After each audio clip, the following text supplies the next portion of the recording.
Going rounds, fist flying, no bounds. Podcast kings, we pound for pound. UFC thrills, stills nights get loud. Big EQB, that's how we get down.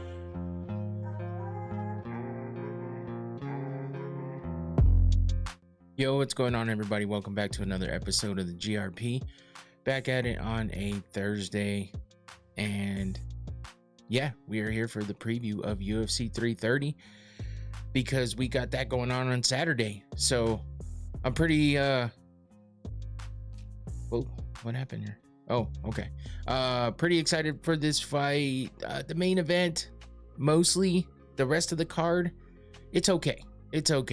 I don't have a ton of confidence in this fight card being great all the way through, but you know what? Sometimes we get good fight cards out of ones that don't seem that great. So, what up, Antoine? Welcome in, bro.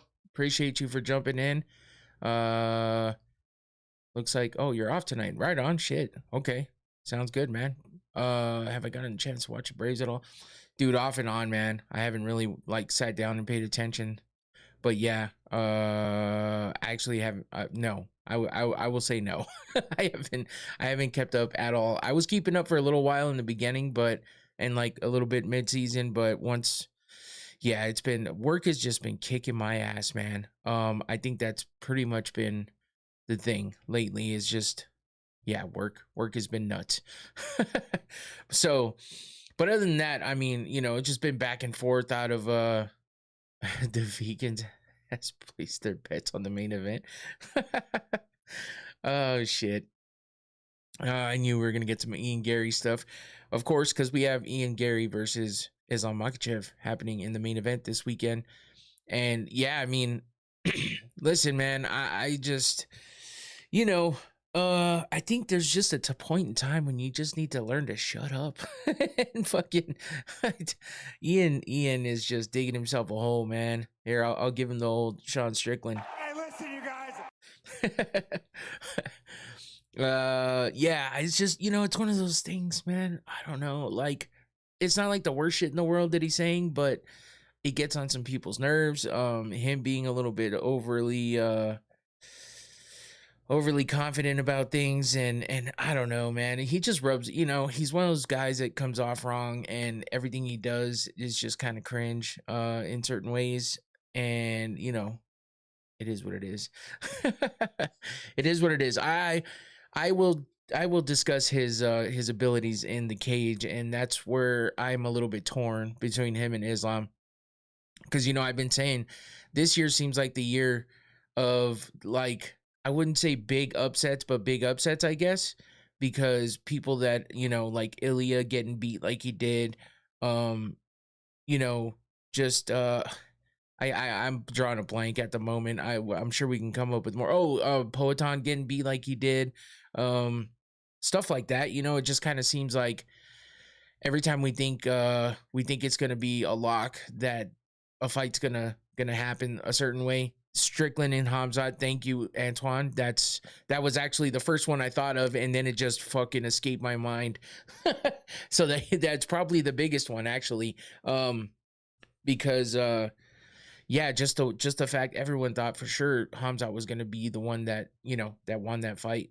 So yeah, those are three big ones right there, right away. So I appreciate the help on that one, Antoine, the assist, because I thought of it when I played the Strickland thing, but then I started talking about it, and then it just leaves my brain. That's kind of how this week's been, though. I you know, I'm glad that I'm in town. I think I'm 100% sure I'm gonna have to go back out of town again next week for a different location, a different area, somewhere I've been before though. But so, you know, it is what it is. It just, the out of town stuff lately has just been ridiculous. And I know we had a project going on, but then I've had to send people randomly in between the weeks on and off that we've been. So it's just, it's been tough, man. And then like next week's mine and my wife's anniversary, and we're kind of celebrating this weekend. Well, we are celebrating this weekend, you know, with like a nice dinner and stuff like that. But you know, it just sucks because I probably won't be here on the day of unless I get lucky. So because I have to go out of town, which sucks. But you know, I want to be fair to my guys, and you know, I want to be fair to my guys, and I don't want to keep sending them out of town, you know, when I could go to, but you know, I have to take care of a bunch of other stuff too. So yeah, it sucks. It sucks. Yeah, I got Ian personally, of course. Both fighters are great. I've just believed in Ian since Cage Warriors. Yeah, and that's the thing, man. I was really torn on my on my pick on that one. I still am kind of torn. So I don't know. Who knows? I'll reserve my right to change it before the fight wheel predicts. What's wrong, man? Let's talk about it. What's the most taxing thing about going out for work? Oh no, it's just because it's been back to back to back. You know what I mean? For the past month, I've gone. You know, we've had guys go up one week, and then we went up another week, and then the guys went up again, and then we went up again, and then in between all of that, people have had to go in and out of town for service stuff, and then now I got to go back out of town again next week, and it's just like, man, it's just annoying to have to keep doing it. You know what I mean? Especially when there's stuff going on that, like, you know, it's just, that's what keeps me like just all over the place. And it just seems like, I mean, I'm grateful that work's busy. But damn, sometimes it's like, it just gets overwhelming. That's all. So nothing that other people don't have to deal with. You know what I mean? So, you know, the hardest stuff that happens, it's just problems, unforeseen problems, especially when, you know, you're trying to work on something and other things go wrong. It just, troubleshooting's a bitch, man. So, and sometimes you go in a little blind, with stuff, and that's just how this job is. We don't have like I don't really have like a regular, it's not like the most regular shit that we do. It is for some people that do it, you know, but yeah, I don't know. We face a lot of obstacles sometimes, and we just got to figure shit out, and it's expected of us to figure it out. So that's it. You know, it's not a big deal, you know, and it's my job to be able to troubleshoot things and stuff like that. But damn, sometimes you're like, can I catch a fucking break here? Can I like not have to go out of town every fucking other weekend? Yeah, I mean every other week. I guess it could be worse, and I'd have to go out of town every week, but I should just be grateful I have a good job that, you know, allows me to do these other things that I do, you know. But, you know, everyone's gonna have a little bit of a complaint here and there. So that's all. That's the biggest thing. So, you know, yeah, I'll just get it out of my system and I'm done. But anyway, Ian favorite song is Run the World. Oh my God. Bruh. Oh, that shit is hilarious, Johnny. That's pretty much, I mean, this is why I like doing this, man. It just gets my mind off that shit sometimes because that's fucking funny. Ian, he just keeps it going, man. And you know, it's fueled by his wife. You know, he can believe it all he wants to. I'm not saying I'm not saying that he's not saying the worst things in the world. It's just sometimes it's like, damn, bro, you might want to back off a little bit. You're going in on that shit a bit hard. It's one of those guys in high school that used to just try too hard with you know, to like impress people certain ways, and they just like doing shit to impress people, so you can feel, yeah, it's weird. What up, John? How you doing? Welcome back, man. Anyway, back to this. So we had Dana. Did you see those clips of Ian's son calling him by his first name? Yeah, bro. It's, you know, I feel kind of bad in that way, but you know, I think Bisping had the same kind of issue, you know, where his son was always rooting for his opponents, or rooting for another guy, like another fighter. Another fighter was like his favorite fighter. That's just, I mean, I feel like that comes with the territory, especially when you immerse your kids in the fight game. You know what I mean? Look at, like, my wife had sent me the clip of Ian's son, Ian actually telling his son to, you know, impersonate like what fighters do. So he told him Conor McGregor. He does a Conor McGregor little Billy strut. He tells him Max Holloway, and he points down to the ground and gets ready. And then he does other shit too. And it's like, you know, when you have your kid that immersed in shit, he's gonna pick, like, if he's really paying attention, he's gonna pick a favorite fighter. And it's like, bro, Like you're gonna, I mean, your dad's your dad, and like you can be proud of him and stuff, but you're also gonna look at these other fighters and be like, I'm a fan of theirs and shit like that. You know what I mean? Not too many like kid. That's just how kids are. It just happens that way. There's some kids that are like they ride hard for their for their parent that is in the same thing that they have, that are fans of other people in. But a lot of times the kids like, that's also the person that disciplines me, the person that doesn't let me do this or do that. So sometimes kids just, it's just kids being kids. It's okay. It doesn't mean they don't love them. It just means, that's just how it works. So let me ask you, if you were Ian, would you care about what the public has to say? To a certain extent, man. To a certain extent. I heard someone talking about it in a certain way of, you have to know your I don't remember who it was, saying that you got to know your audience, you know what I mean? And so, of course you can't really care too much when you're online. Like for me with this, like I'm not big enough to have a bunch of haters. Thankfully, I mean, you guys are all great, and sometimes I get people in here talking shit or whatever, and it's cool, whatever, it's to be expected. Um, and if you're a human, it's going to affect you a little bit. It's just a matter of how much you let it affect you. I think Ian's delusional enough in his own way to not let any of that affect him. And I mean delusional in his own way because the things that he says kind of brings about some things that you wonder about him in a sense. So yeah, it's just one of those things. I feel like you can't care to the point where it's going to affect you constantly, but we see where the influence comes from. He's like that little kid that's getting influenced by his first girlfriend to believe everything she believes. You know what I mean? It's like he doesn't have a mind of his own. That's what he gives. That's what he gives off. And I think that's why a lot of people have a problem with it, especially people in combat sports, man. It's like, people may not agree with it, but it's like, it's like it's like a man's man sport. You know what I mean? Like, and then when you get these guys that are just doing things like this, it's kind of weird. So you get the real cringe shit. Getting a sponsorship with Just for Men. Oh shit. I thought his son was going to call him. Oh shit, John. No wonder I didn't see that over there on that screen, but it came up on the other screen. That's hilarious.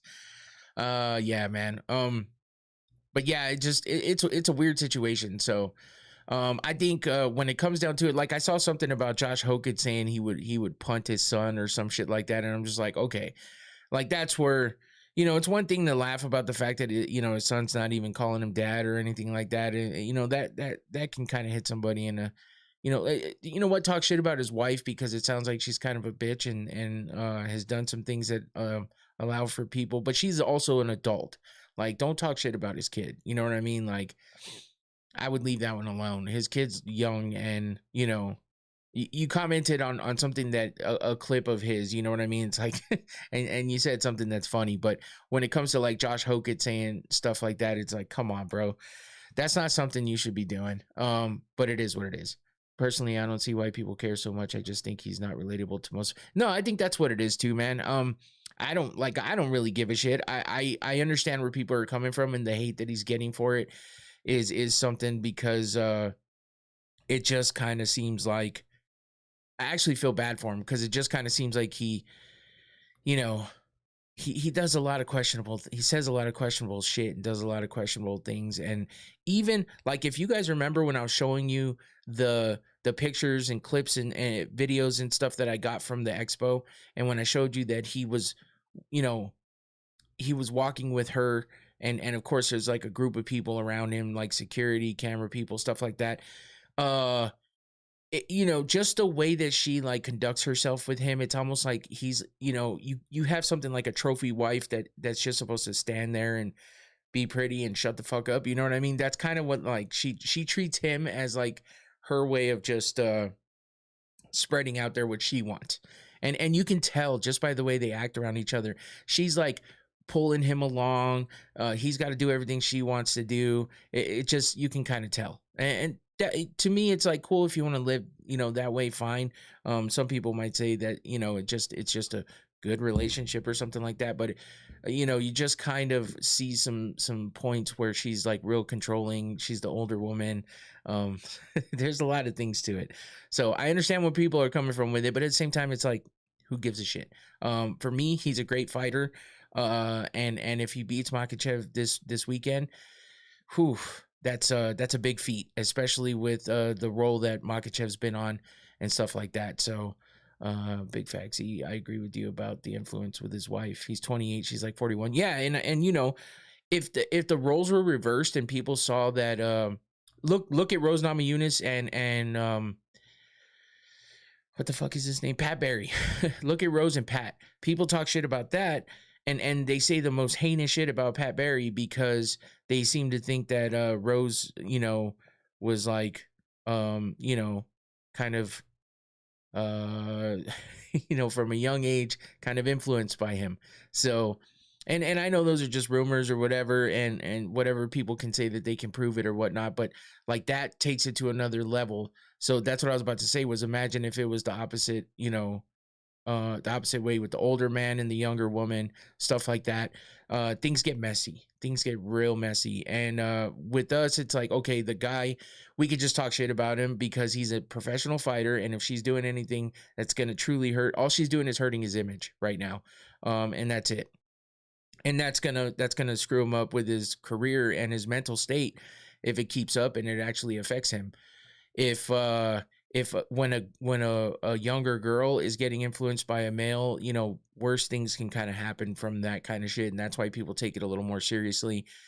So yeah, I see it as one of those things, and that's why people are going in on it. At least there's an equal thing there where the older woman and the older man are both getting kind of talked about because because of the fact that because it's just an equal thing for once, that everyone's criticizing all of it in the same way. You know what I mean?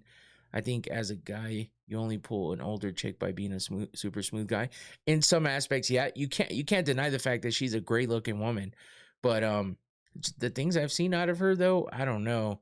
That's like a have a couple nights of fun type thing, and then get away from that because yeah, like Nick Cannon was with Mariah. Yeah, but you saw how that turned out too. You know what I'm saying? It gets a little messy. Don't get me to talk about this personal chef, the ex-boyfriend, baby dad. Yeah, see, and that's the thing. But those are all, it's like rumors and all that shit. None of us really know. So that's why there's so much stuff there, and that's the problem. There's so many things there. It's just really bad, bad PR type shit. So, and the fact that he'll sit down and be like, listen, this is the biggest fight of my life, which I don't blame him. He says, this is the biggest fight of my life. I don't want to talk about any of the other bullshit. I want to talk about the fight. Shorts format? What are you talking about, Tyler? But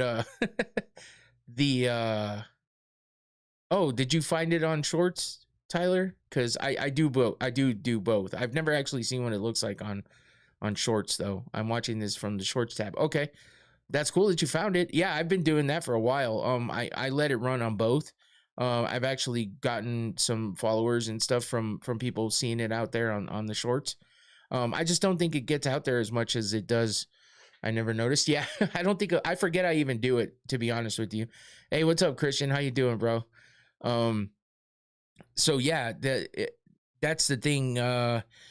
I think the biggest problem is that, there's just so many rumors, and it's just craziness. It's crazy. And there's too much stuff there to deny all of it. So either people just really have a fun time with making up fucking rumors and shit about Ian, or a lot of this stuff is kind of true, and he doesn't do much to combat it, so it's kind of weird. But anyway, yeah, what's your favorite part about being a YouTuber? I'm a YouTuber, huh? That's fucking weird to hear. I guess it's true. You gotta just be on YouTube like a lot, and bro, you won't believe this shit. What's up, Christian? What's going on, man? Let me know. My favorite part, just talking to you guys. Actually, that's actually my favorite part. The fact that I can jump on here and talk to people about the same things that I like, and we can talk about all these crazy things that happen in MMA and combat sports is fun, man. That's what I like, and because that is the genre I'm in, sports and combat sports. So to be able to talk, I can't sit, I can sit down and talk like this with other people, but it's not the same kind of What's up, Black? How you doing? I'm going to hire my girlfriend. Holy shit, Johnny. Yeah, no, that's I think that's my favorite part. I actually really like doing all of the technical stuff that comes with it, but it's very frustrating at times. So, but for the most part, that stuff can get pushed aside. I really like talking to all of you guys and having fun, interacting with all of you, and I look forward to doing the show all the time. So, I was willing to pay $600 for the event this weekend. I decided to go in and check again and found 2 tickets lower level for $40. Holy shit. I honestly think it was a typo and the seller decided to just go with it. So I'm going this weekend for $90 for 2 lower level tickets. That's fucking insane, bro. Hell yeah. That's a fucking dub of all time. Holy shit. Yeah, I was, Josh, who comes in here for the watch parties with us, he was like, oh, we should go, to the Phoenix one. And I'm like, dude, I don't know if I want to pay $400 for like the shittiest tickets. I mean, I can pay that, but I don't know if I want to. Like $400 is a lot. And those are not great seats. I would prefer to be a little lower. And yeah, it's going to be about 600 plus to get lower level, lower seat, like even in the middle. Like we're talking almost $1,000 for like the kind of seats it sounds like Christian got. So it's Islam, bro. Let's do it. Yeah. No, yeah. For you, for sure. Like in Philly, hell yeah. That's a goddamn great deal. I would have never passed that up either. So I don't know how they actually let that go at that price. That's crazy. But good for you, man. That's a hell of a find. So I wish that I could find something like that. Maybe I'll look around for this Phoenix one. But the fight card's not the fight card's not the best for Noche. There's some good fights on there, but it's nobody that I'm like dying to see. If I had something other reason to do it, I would, but it is what it is. Honestly, I respect Ian for bringing in the ex-husband. He did it so his wife can be close to his father while they travel. Yeah, I don't know. Like, I heard that wasn't even really the case, but I'm not sure. Anyway, shit. Hey, what's up? All is good. How you doing, man? Appreciate you for jumping in. What's happening with you, man? Anyway, I spent 20 minutes talking about Ian Garry and all that bullshit. Yeah, let me give a shout out to my sponsor real quick before we get into everything. And of course, Noctane, Smelling Salts, Islam by sub and over round 2.5. Man, I am really torn on this one. I'm really torn on it. Let me get through this real quick. Thank you to Noctane for the sponsorship. Of course, the red cap's the most potent one. That's the one I use. These are probably wearing out a bit. We'll see how good they're doing still, but you can scan that QR code on the screen or click the link in the description below and go learn about it yourself. They have a bunch of different scents you can add to it, 3 different potencies. Check it out. They're affordable. They're good products, and I like using them all the time. Keeps you awake and alert. There's a whole lot of different uses for them. So let's get a nice big whiff here before we get going. Oh, whew. There it is. All right. It took a second to come out, but it was there. So that's good. Thank you to Noctane for the sponsorship. Whew. That's what I kind of needed, even though I was already going. That feels good to get that nice little wake up.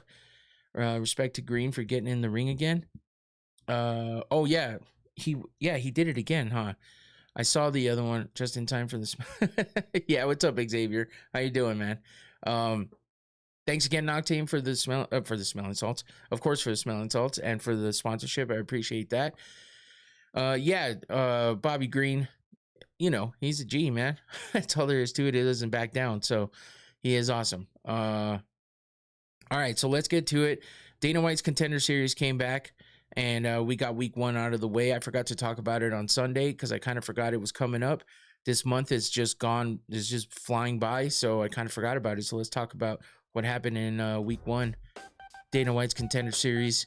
Obviously, we had the 5 fights for the Contender Series, and you know, that's kind of how they work this. They do 5 fights, you know, a mix of men and women whenever they have them. This was an all-man card, but yeah, we had some featherweights, some middleweights, lightweights, flyweights, heavyweights, an array of fighters. But yeah, we had some decent fights. Let's see, we had 2 decisions and 3 finishes, all TKO KO wins for the finishes. And that starts with let's, oh, hold on, y'all got ham. What the fuck? MVP MMA could create their own version of the Contender Series and Ultimate Fighter. They could, but you know, to me, like, the Contender Series is good. I think the Contender Series is a good thing these days, and I feel like that's definitely the better show. The Ultimate Fighter is just out of date, man. The way that they do it now and stuff like that, they don't even like show a lot of the fighters stories for the most part like they used to. And there's not like the same kind of stuff going on. It's just a different feel for it. I just think the Ultimate Fighters kind of just it just kind of went away with all of the excitement and stuff that it was, you know, we were getting before. It's kind of been, you know, dwindling for quite a while now. So the fire's just not there anymore like it used to be. So I think the Contender Series is the right way to do it. You see these guys go out there. Do you ever watch Looking for a Fight? I used to watch it all the time. I feel like since Contender Series came out, it's kind of dwindled as well. But I mean, Looking for a Fight was cool for a long time. So I did watch that for a while. You know, I watched when Marab got in and stuff like that. It was just like a lot of stuff like that. I thought it was cool. India Man? India Man? What? I'm not sure what you're talking about, Tyler. I'm a little slow today, I think. I was outside all day and just sweating my fucking ass off. So I'm a little slow today. India is so cooked in MMA. Oh, got you. Okay. Yeah, it does. I think they had a couple people there for a minute, but I don't think it really ever got going. What was your favorite season of Tough? Mine was 15, Cruz versus Faber. Mine was season 10, season 5 and season 10. Season 5 with Nate Diaz, and season 10 the heavyweights, Kimbo Slice. You know, Brendan Schaub was there, Roy Nelson, Matt Mitrione. There was a lot of guys that came out of season 10 that were good. Season 5 had a ton of people too. So I really like those 2 seasons. Those were some of the ones that stand out a lot to me. And then, you know, with Rampage and Rashad coaching in season 10, it was fucking it was entertainment for sure. Kimball's season is the most watched season of all time for a damn good reason. For a damn good reason. You know, he wasn't it showed a lot of his another side of Kimbo that people didn't know about, really. Yeah, Rampage and Rashad. Yep, Rampage beating the shit out of that door. Rashad really brought it out of him, man. It was fun to watch. Definitely first 10 to 15 seasons were gold. Yeah. But yeah, after that, it just fucking, dude, it dwindled so hard. There was very few and far between seasons after that were really good. So but 5 and 10 were standout seasons for me. I love those seasons. So yeah, anyway, here's your winners from Dana White's Contender Series. We only had 4 out of the 5 fights that came out with winners. Joe Cropshot got the win over John Kuhneman. I think that's how you say his last name. And that was a unanimous decision win for Cropshot, which sounds funny because it sounds like crotch shot, but you know, I mean, he was just kind of the better striker, more consistent with the grappling and submission threats. You know, he locked up an armbar, and Kuhneman, you know, he did not tap. You know, he kept fighting through it. Bilal's fighting in Shanghai in the 29th. Oh, okay. Oh shit, hold on. But yeah, I mean, he got the decision. You know, it was a clear win for him. He you know, he had a good fight, and he showed his skills. So that was a good one for him. Tom Pagliarulo versus Ananias Malumba. Holy fuck. We got a finish in that one. TKO in the third round for Pagliari. Oh my god. Pagliarulo. These names are tough. Longest fight of the night, getting into the third, but you know, from the finishes, you know, besides the decisions, obviously, Pagliarulo, you know, found a late TKO win with, you know, some ground and pound to finish it up. So he got the stoppage there, and you know, he fought in the Contender Series previously, I guess. Let me see, when was that?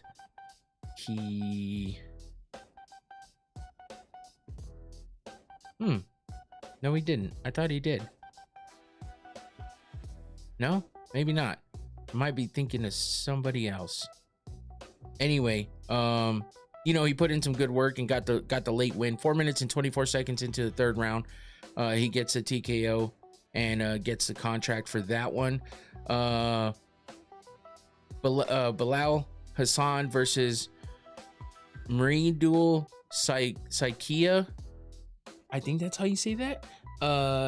But yeah, Hassan gets the win by a TKO as well. 45 seconds into the first round. Really quick fight for him there. You know, he came out quick. Finally sparking. Haven't hit the... Oh, right on, Antoine. Hell yeah. Especially on your night off, right? Weed every day. There you go. But yeah, Bilal gets the win quickly. 45 seconds in, he's 9-0 now. So he apparently already has a fight set up too, according to what Antoine says, in Shanghai. So good for him on that one. Quick win, and yeah, look good in that fight. So next up we had Abe Al-Sagir versus Fabrizio Escarrega. Oh my god. This was the only fight that didn't have a contract winner, and that's because you know, Al-Sagir is undefeated, 8-0 coming into this. Now he's 9-0. He gets a split decision win, but Dana White kind of went in on him, and you know, he kind of went in on him and talked a little shit, and you know, just kind of yeah, he just kind of told him it wasn't good enough. So yeah, was not able to get the win or the contract with a split decision win over his opponent. So that was the only fight without a contract winner. And then we had the main event, which was Anthony Wint versus Matt Adams, and this was also a quick first round finish. TKO win from Anthony Wint, who moves to 7-0 after coming in undefeated. 34 seconds into the first round, Adams attempted a takedown, and you know, Wint was able to get on his back and finish him with ground and pound punches. Just unleashed a barrage of punches on the ground and took him out 34 seconds in. So he got the contract there. Yo, what up, Rain? How you doing, man? Appreciate you for jumping back in. So that was your Dana White's Contender Series season 10, week 1, and yeah, we'll get into week 2 on Sunday after the recap, or during the recap of UFC 330. We'll talk about what's coming up. I think Bellamir fights in next week's Dana White's Contender Series, and so that should be interesting. And I listened to her opponent on a podcast, and she sounds like she's I gotta watch the next one. Yeah. Sounds like she's definitely game and ready for Bellemere, so that should be an interesting fight for sure. Let's see who else is on that one. Namo Fazil versus Cake Brito is the main event. Okay, that Fazil, I feel like I've heard of him before. Let's see. Oh shit, maybe she's not fighting next week. She's not on that list for that one. I thought it was week 2. Maybe it's week 3. Shit. Oh, it is week 3. My bad. Alex Apodaca is her good, excited, and confused on a few fights. Jake Paul's contender series sounds better. Shit. Yeah, Bellemere doesn't fight till week 3. So, okay. Well, now we know. I thought it was week 2. I don't know why.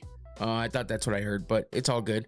We'll still be waiting for that Bellemere fight because it sounds like she's ready to go. Her opponent's game, and it's gonna be a good one, I think. Tickets to the contender series show was $25. Oh yeah, I heard about that, man. And Dana was just talking about the fact that he wasn't in charge of the price or something like that for those. But yeah, man, it's like shit. I would definitely go watch a contender series for that price. Holy shit. That's even cheaper than what Christian got his tickets for. But the difference is he got tickets for a numbered event with 2 title fights on it, and he's on the floor, which is badass, for $40. Hell yeah. Anyway, let's move into UFC 330. We got Islam Makhachev versus Ian Machado Garry, and then we got Mackenzie Dern versus Jillian Robertson. Dana lie a lot. I hardly believe a lot of what he says. Yeah. I just feel like I'm surprised that he allows that to go through that way for those prices, you know what I mean? But vegan. Yeah, so I mean, I'm confused. I mean, Rain, I don't know if that's what you're talking about, confused on a few fights, like as in confused on who to go for, or like, you know, I'm not sure what you mean by that, but if you mean confused on who you think's gonna win and stuff, I'm a little confused on that as well. And the only reason I'm just back and forth on it because, you know, with Ian Garry and Islam's on this crazy win streak. You know, he's been a champ in 2 different divisions. He's looked well. I mean, he's done well in both divisions, and he's looked good in his fights leading up to this. So, but I feel like Ian Gary's one of those guys that has the potential to beat someone like Islam and stop this win streak that he's on, which he's about to break, tie or break. I think he's about to break Anderson Silva's record for consecutive wins. So, like, this is the time that he would lose, you know what I mean? and with the way that this year's gone with the other fighters we talked about earlier, Ilya, Poatan, and Hamzat losing their belts. Well, not Poatan, but him losing the way he did in the heavyweight division. It's one of those things where I feel like this would be the time that he would lose. So that's why I'm a little torn on that, because I feel like Ian Garry is a different type of fighter than he's fought, but not in any particular way except for, you know, Ian's just got his own like kind of style. He's a little longer, he's a little bigger, and he just has a style that I think would give Makhachev a little bit of problems. But the fact that Makhachev is just so good on the ground and has just kind of dispatched of all of the tough opponents he's had. Yeah, it's just one of those things. I'm back and forth on it.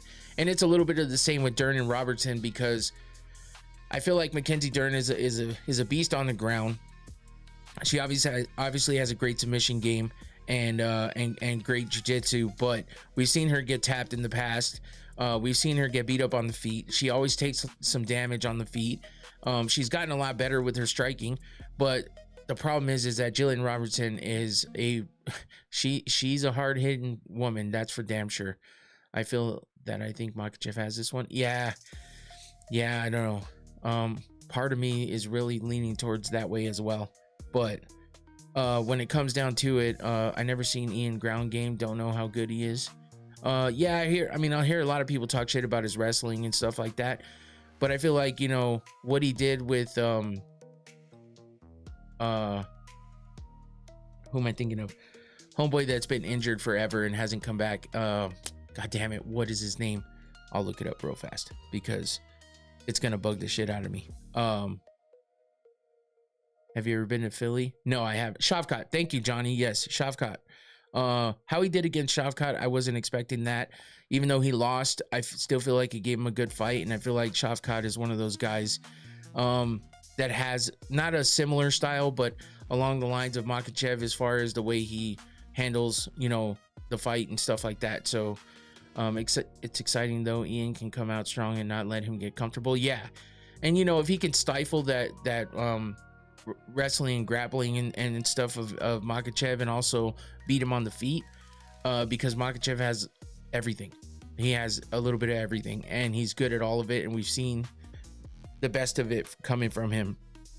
So those are, you know, of course we're gonna get deeper into it here. But I mean, yeah, that's just, I'm back and forth on both of these, because I feel like Robertson, we've seen her just rip girls apart before on the ground, especially taking them down and just beating the shit out of them down there. So yeah, but before we get too deep into that, let's talk about the fights on the main card, starting from the bottom, and we'll work our way up to those two fights. We got Edson Barboza, 40-year-old Edson Barboza versus Esteban Ribovics. I mean, I don't know that Edson really looks like he's 40, but he definitely, I mean, he's got a great physique, I'll say that. And being 40 years old in a shape like that, and also still fighting, should Edson retire if he gets KO'd? I don't know, man. I don't know. He does have a lot of losses, you know what I mean? He's 19-14 in the UFC, which is insane. And yeah, he just hasn't really had the luck that he's had in the past, you know, with the leg kicks, the crazy spinning wheel kicks, stuff like that he was doing in the past. He's on a 3-fight losing streak, which is tough. Lerone Murphy by decision. He got a fight of the night bonus on that one. He lost to Jakar Close by decision, lost to Jalen Turner by TKO in the first round. So before that, he was on a 2-fight win streak, one by TKO, one by decision, but both fight of the night and performance of the night bonuses. What's your favorite Edson memory? One of the biggest fucking knockouts I had seen early on was Edson Barboza versus Terry Adam with that spinning wheel kick knockout, where I was like, dude, Edson just killed a guy. So yeah, that's by far my favorite Edson memory for sure. Some of the crazy leg kicks that he's put out there and just beating people up with leg kicks and shit as well. But that spinning wheel kick to Terry Adam was insane. The Terry Adam knockout will live forever for sure. Poor Edson on 1.5 eyes. I know, man. You could see it in this picture too. Like, his fucking eye is jacked. Terry Adam was out so bad. One of the coldest KOs ever. Yeah, man. And you know what's funny is it reminds me in The Ultimate Fighter, actually, when my memory is fucking horrible today. Dude. Fuck. It'll come to me. Uriah Hall. Thank you, Johnny. God damn, Johnny, you're on it, bro. You know, you're like reading my mind. Yes, Uriah Hall versus whoever he fought that time.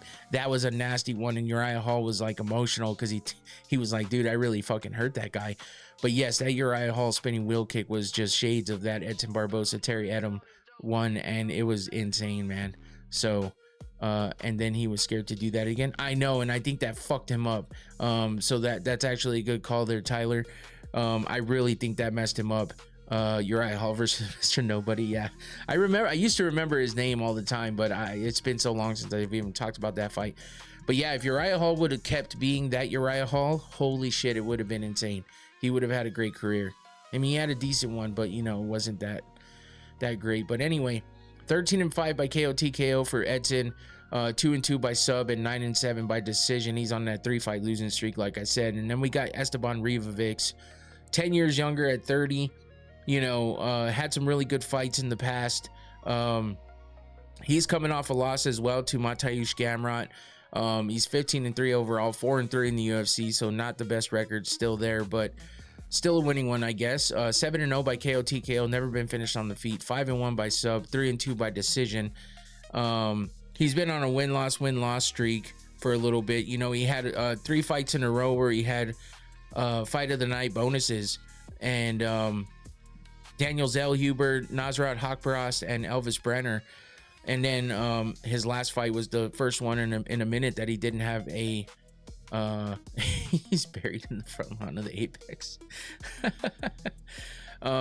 His last fight was the first one that he didn't have a bonus on for a couple years. So, and yeah, it's been like win-loss. I mean, he had that crazy win against Terrence McKinney with that head kick knockout 37 seconds into the first round where he slept McKinney with that head kick, and McKinney just fell back and was like out cold against the cage.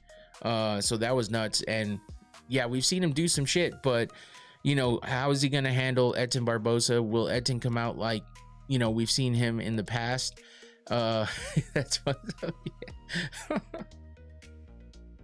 But will we get old school Edson, or will we get the new Edson with one and a half eyes,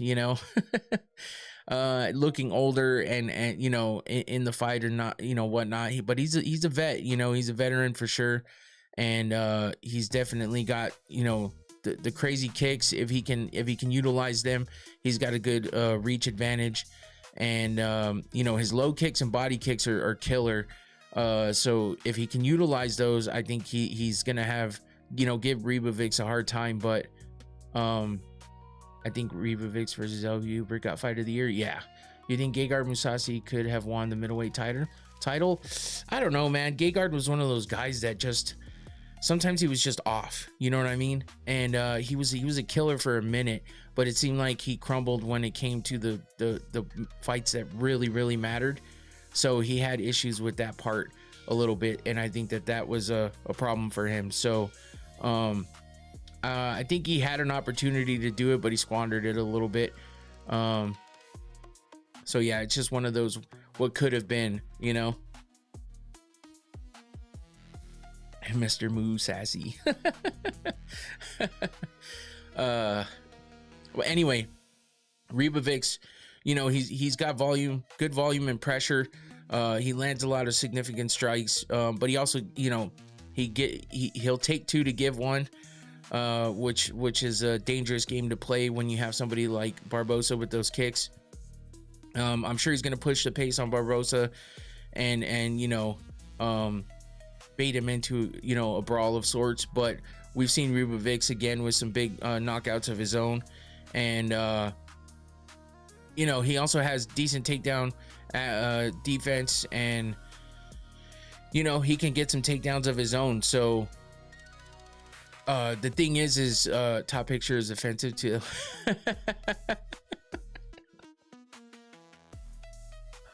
Oh my God. Goddamn, Tyler.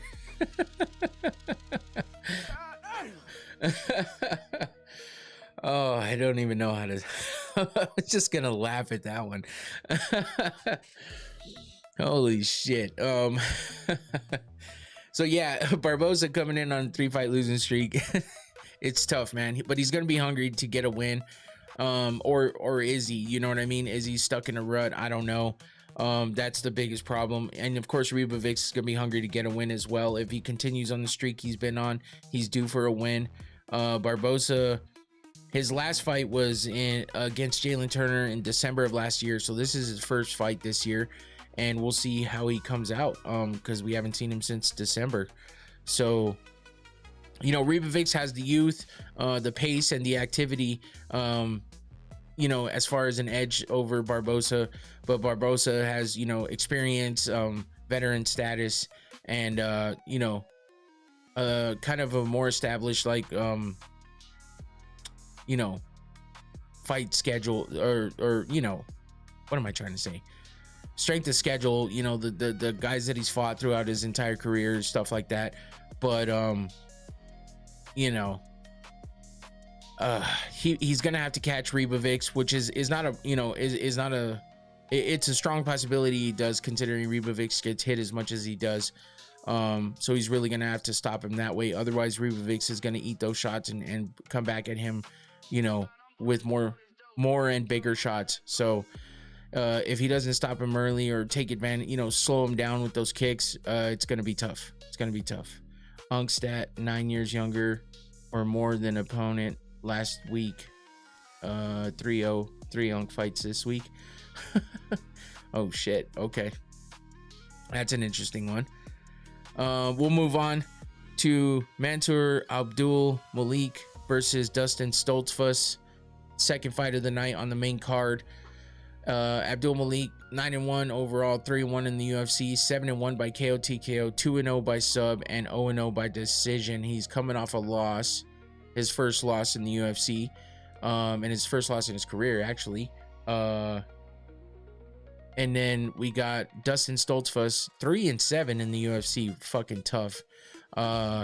Little bit older as well. He's 3-2 by KO TKO, 6-2 by sub, and 6-4 by decision. He's on a 2-fight losing streak. Do you think Mansour could fight at 205? I bet he could, actually. But I mean, who knows? He looks like he's got the body to be able to move up and you know, gain some weight and not, you know, and still be in shape.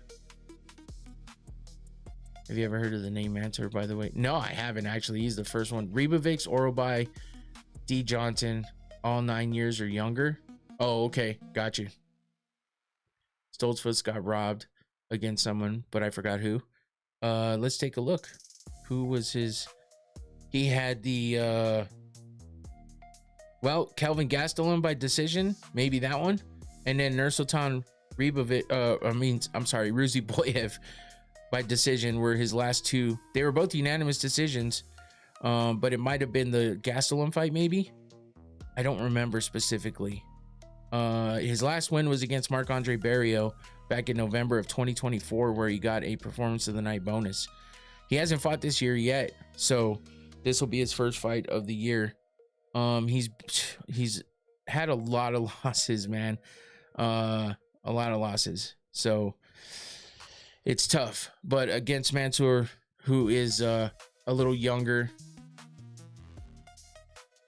I don't remember. I just remember thinking he got robbed. Yeah, I mean, it might have been that one, but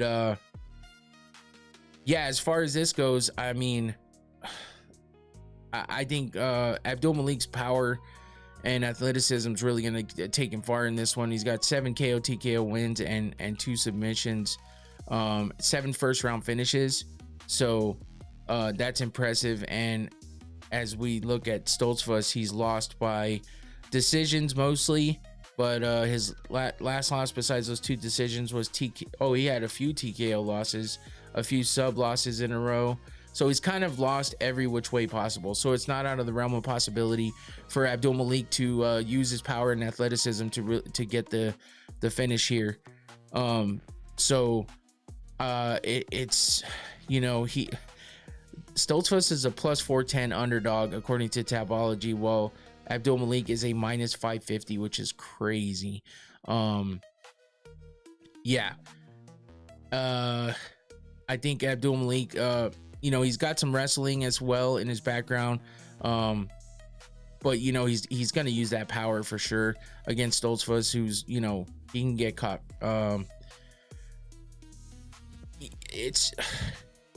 With that big of a gap in the odds and stuff like that, I don't know, man.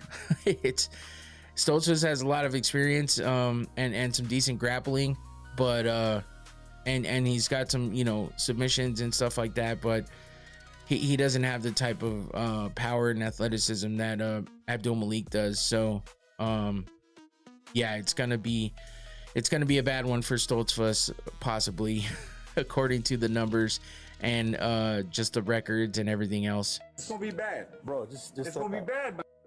Stoltzfus beat Joe Pyfer. Ooh, yeah, that's one of those. I mean, he beat Marc-Andre Barrios. He beat Pyfer back in 2020, bro, in the Contender Series. So I mean, by TKO, and it was an injury though. So yeah, it's a little different. But still, he's got that win on his, you know. Did you see when Dustin fought Joe Pyfer? Oh yeah, he just when he snapped his arm. Oh yeah. Yeah, it's just, that's the thing though. It's like, you know what I mean? It's like it was a forced injury, you know. He did it, but you know, it's like, I guess it's Pyfer's fault for getting caught too. So yeah, still, it was back in the Contender Series. It was a while back, and you know, if he fought Pyfer now, Pyfer would fucking wreck him. But you never know. But yeah, it is crazy to think that he did, and now he's got a 3-7 record in the UFC, which is tough. Dustin went to slam from behind, and Joe put his arm out to break the fall. Is that what happened on that one? The salt corroded Pyfer's arm, which made it weak. What?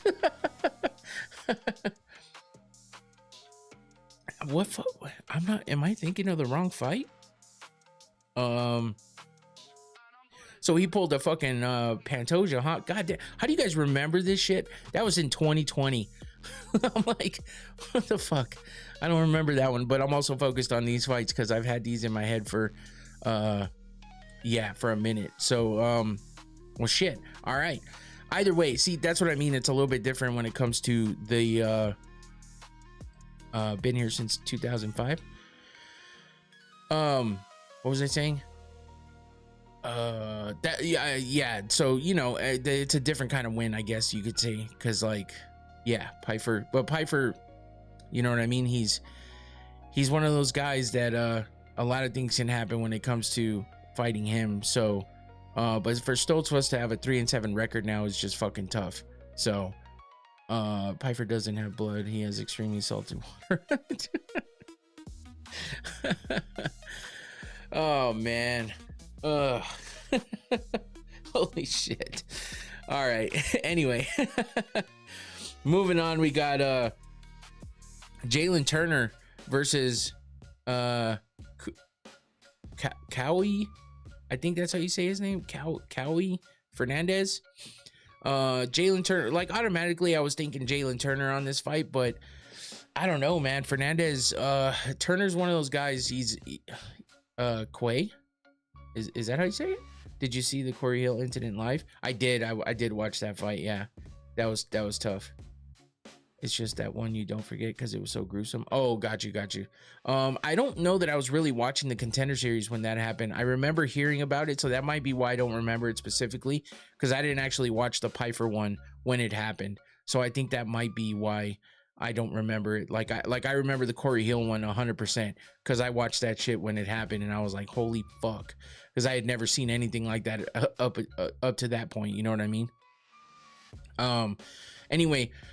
Jalen Turner, 9-6 in the UFC, 11-4 by KO TKO, 4-1 by sub, 0-4 by decision. So things don't fare well for him if it goes to decision. While Fernandez is 3-2 by decision, 2-0 by sub, 6-0 by KO TKO. So he's never been finished in a fight, only lost fights by decision. He's 3-1 in the UFC, and he's on a 3-fight win streak. He lost his first fight in the UFC, and now he's on on that win streak. So off the bat, I was like, okay, Jalen Turner, you know, he's got those long limbs. He's got some power. He can sub you or he can knock you out. But he's a little inconsistent.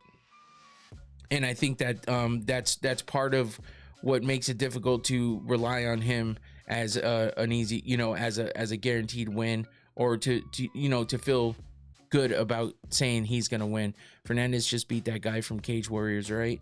Let's take a look, because Harry Hardwick, yes, that was that TKO with the dude. He fucked his legs up, and Harry Hardwick couldn't even stand. And that was in 3 minutes 21 seconds in the first round. Just fucking annihilated his legs. So yes, that was him. And I remember that Hardwick was just because there was a lot of hype coming in from him coming in from Cage Warriors, and a lot of people were hyped on him.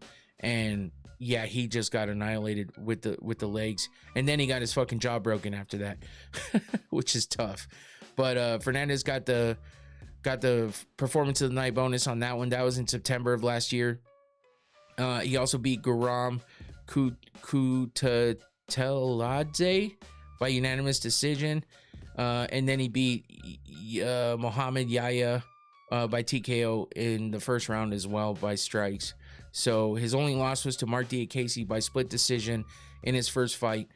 So yeah, coming off that, yeah, I feel like he's gonna probably beat up those stick figure legs of Jalen Turner. I hate to say that, but Jalen Turner is like, you know, they call him what, the tarantula, but his legs look like daddy long legs, and his arms, because, you know, he looks in good shape, but he's very thin because he's so tall in the lightweight division, you know.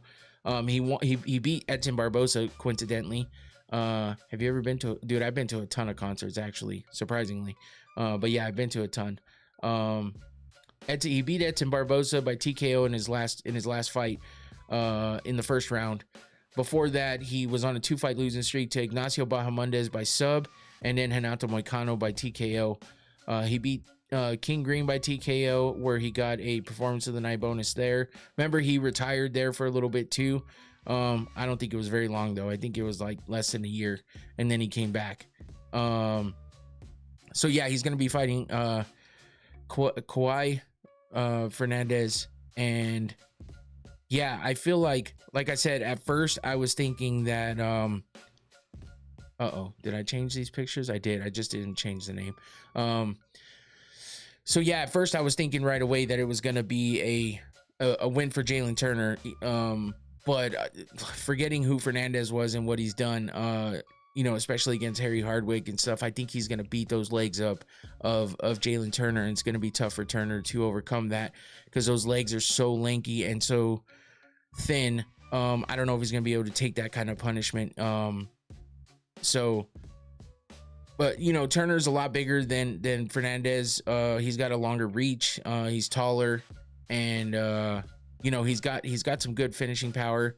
11 KO TKOs, like I said, 12 first round finishes, and you know, he's got good range and he knows how to use it. So if he doesn't allow Fernandez to beat up those legs, and gets his punches off and is able to sneak some in there, it's going to be bad news for Fernandez. But Fernandez, though, he's just more active. A lot of significant strikes, and he's got some good striking defense as well.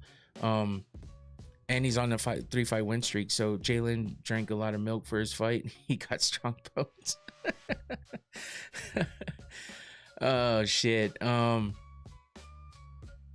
it's just if Turner, you know, he starts off quick, and if his opponents can kind of survive that early onslaught of you know, offense from him, and force him into, like, you know, difficult exchanges and stuff like that, which is something Fernandez can do with his leg kicks. You know, he gets frustrated, and you know, things change for, you know, turn for the worse for him. So basically, he's got to get it done early. Like I said before, his record for decisions is bad. He doesn't have any decision wins. So if it goes longer in the fight, it's more going to be leaning towards Fernandez, unless Turner just catches him. But you know, the reach and the power for Turner is going to be his biggest positive there. But for Fernandez, it's going to be those leg kicks and the fact that he can, you know, if he gets in on Jalen, he's going to be able to, you know, make it his fight. So this is like a low-key banger for a fight here. And I think that we could get some fireworks out of this one. But I think, you know, Turner is the favorite slightly at -170, while Fernandez is a +140 according to Tapology. So I don't know. For me, I'm thinking Fernandez is gonna, you know, chop those legs down and you know, stifle Turner's offense quickly, and that's gonna, you know, frustrate him. It's gonna slow him down, and it's gonna be tough for him to overcome that. But that's just my thoughts on it. I've seen Jalen Turner just pick people apart as well, and get after it quickly, and handle people early. So that's always a possibility for him. Turner beat Bobby Green and Medic. Yeah, I know, and the Medic one is impressive. The Bobby Green one is as well, but Bobby Green has a lot of losses too. So the Medic one is way more impressive. But I feel like that was before Medic was kind of on this little streak he's been on, kind of further back in the day. So like I said, I don't count Turner out. I have this weird feeling that Fernandez is going to really get to those legs. Euros Medic was in 2021 and he beat him by submission. That's the thing though. Jalen can get you with those submissions too. That's why he's called the tarantula. He's got such long limbs, and it's a little scary. It's a little scary when he wraps you up and he can cinch down a submission. So we'll see. I think it's a potential to be a really good fight. So I'm looking forward to that one for sure. And that brings us over to the co-main. I'm actually torn on a lot of these fights, to be honest with you. I don't have any real for sure you trust the kicks. I get it. Yeah, I do trust those kicks, especially with what he did to Harry Hardwick, with all the hype that dude had coming in. But then again, Jalen Turner is not Harry Hardwick whatsoever. So that's what makes me Medic was in the wrong division. Yeah, that too. What was I saying? Oh yeah. But I just feel like the kicks are really gonna affect Turner if he doesn't check them, and if he allows Fernandez to take over with them. So yeah, that's just a chance I'm taking. I think I kind of had a lot of those, and I'm just going with gut feelings on these. But I'm still torn on these two, especially with the co-main and the main. And with that being said, we got the strawweight championship bout up for grabs here, with Mackenzie Dern trying to make her first title defense against Jillian Robertson, who's trying to take that title from Mackenzie Dern in her first title fight. And she's called the Savage for a reason. Jillian Robertson is a savage, that's for damn sure. Obviously we've seen her lose. She's 14-6 in the UFC, 3-1 by KO TKO, 9-1 by sub, and 5-6 by decision. These 4 or 5 real coin toss. There's 4 and 5. Yeah. 100%, man. That's why I'm just so torn on these fights for sure. But Jillian is, she doesn't fare well in decisions. It seems like that's where she loses most of her fights. She's only been finished once in both categories of KO TKO and submission. Most of her losses come by decision, while Mackenzie Dern has won 8 fights by decision, only lost 4 there. She's never been subbed herself. She's 9-0, and then she's 0-1 by KO TKO. So that's tough. She's never finished anybody on the feet, while she's been finished once. Turner can win cake suffocations. Damn, son. Oh shit. No doubt, man. There's no doubt about that. Oh my god. It's fucking hilarious. Oh shit. Here we go again. Oh man, that's great. Anyway. Where we at? Let's see. Hold on. What did I do here? That shit made me laugh. I'm just fucking just laughing my ass off over here.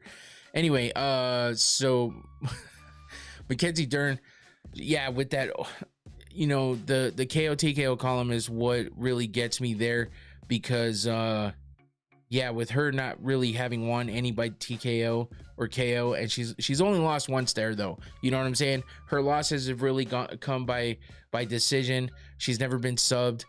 She's 11-5 overall. The beginning of her career just didn't look great.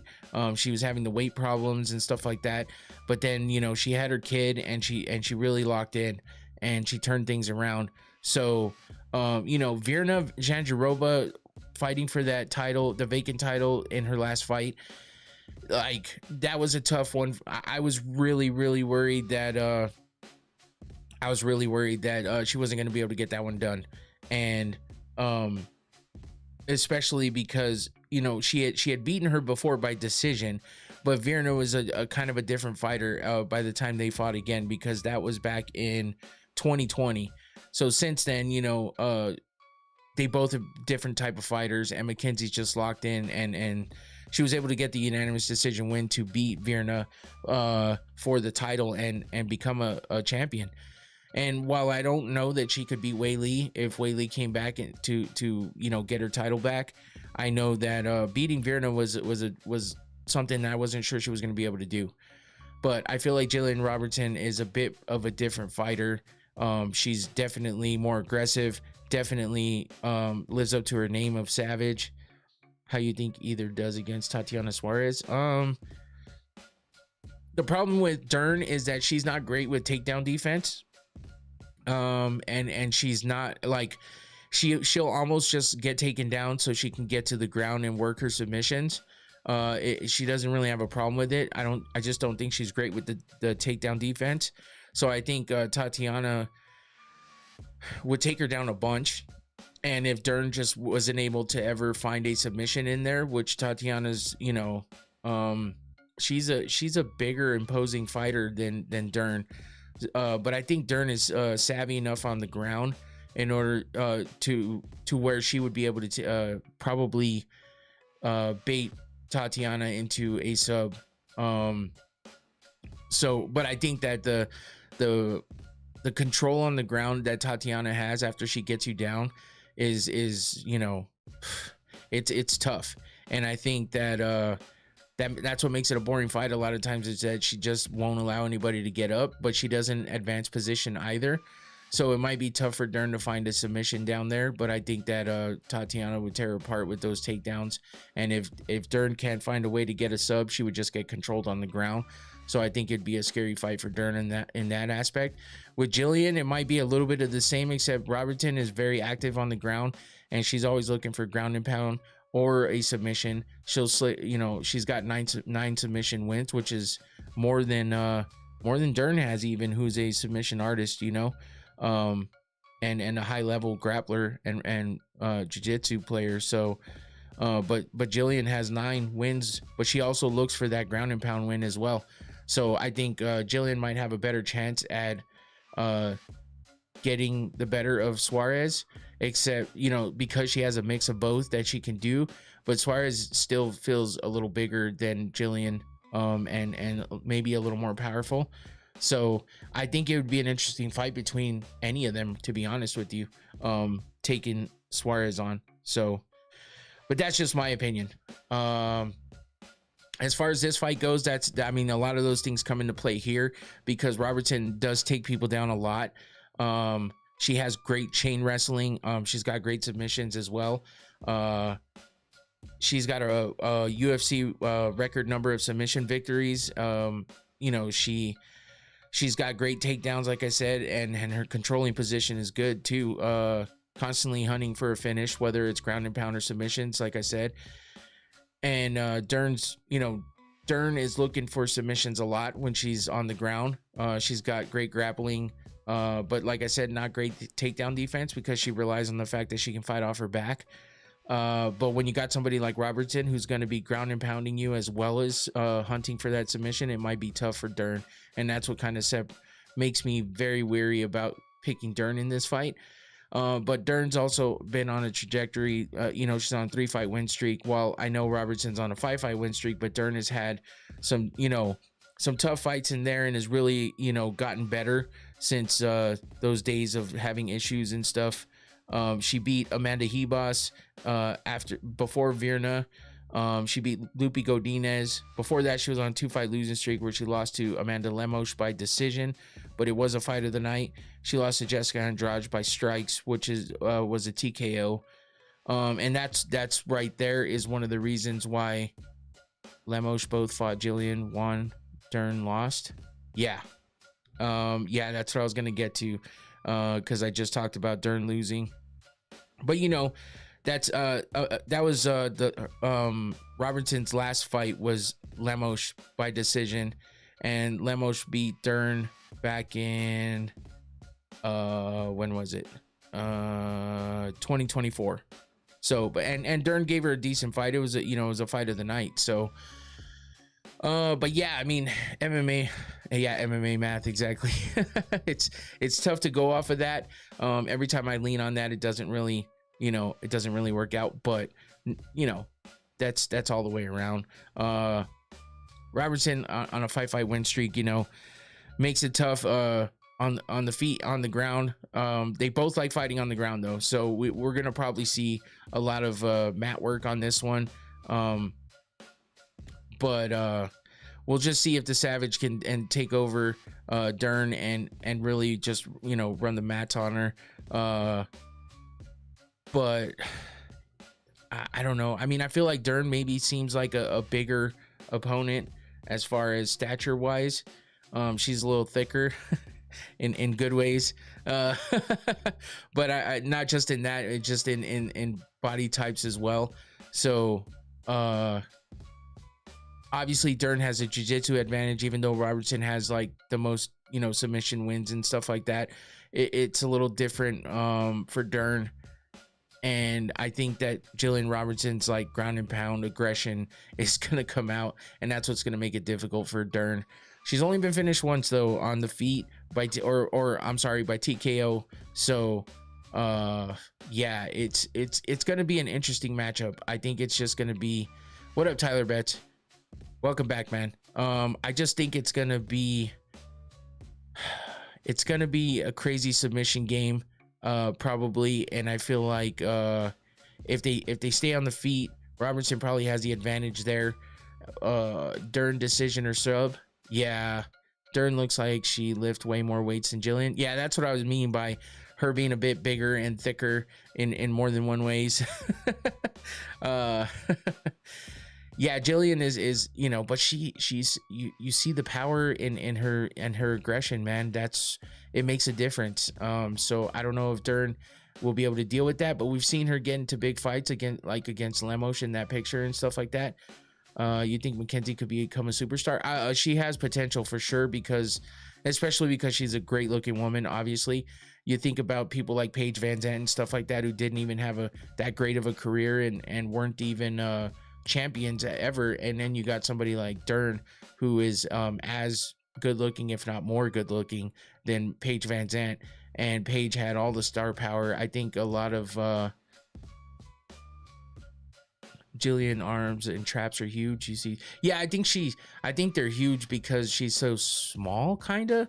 But yeah, I get what you're saying. That's where she gets her power from, and that's why she's a savage. I believe it, man. I don't doubt it at all. But I just think like bigger in stature is Mackenzie Dern. I think she's a little taller, and she just seems like a bigger person in general.